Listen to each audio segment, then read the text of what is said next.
Anong tinatanga-tangan yung dalawa dyan, ha? Nag-iintay ba kayo na may mahulog dito na grasya? Magsikilos kayo! Mahiya naman kayo! Pambihira kasi itong may-ari ng bahay kung regular lang sanang nagbabayad ng utang. Anong ginagawa? Magbabayad lang kung kailan niya maisip. Pagkatapos, anong ginawa sa atin? Ha? Dito tayo tinapon sa likod ng bahay niya para tumira. Anong akala niya sa atin? Basura? Ha? Grabe! Baho-baho dito? Ha? Buisit! Uy, ano sinisilip mo dyan? Yung nanay mo, kung ano-ano na naman pinagsasabi laban sa akin. Pagpasensyahan mo na lang. Alam mo namang nasunugan yung tao, kaya mainit yung ulo. Parang minasama niya yata yung pagpapatira ko sa kanila sa likod eh. Oh, ba't nawala? Saan nagpunta yung mga yun?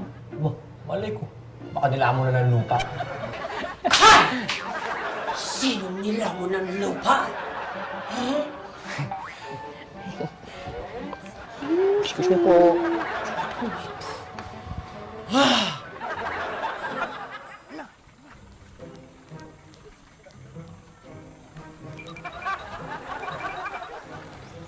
Sakay! Lagpas! May kasabihan tayo na ang taong nagigipit, sa patalim kumakapit. Pero ang taong mas nagigipit, sa kalokohan kumakapit. Magandang tanghali po sa inyong lahat. Ako po si Bobo. At ito naman po si Lance, aso ko. Humihingi po sana kami ng tulong sa inyo. Nandito po kami kasi karuman-duman at nakakaawa po yung nangyari sa amin. Nasunugan po kami ng bahay. Ito nga po yung titulo ng bahay. Nasunog po. At ito naman si Aling Apple. Siya yung may-ari ng bahay. Sa kasamahang palad, nasunog po siya.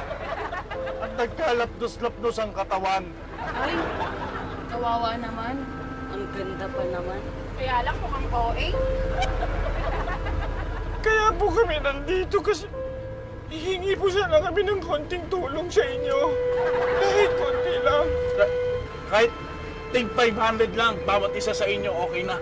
Okay na ho yun, maliit na ho sa amin yun. Sige na naman. Kahit pantawid lang po ng gutom. Maraming salamat. Thank you po. Maraming salamat. Salamat po. Salamat. Salamat.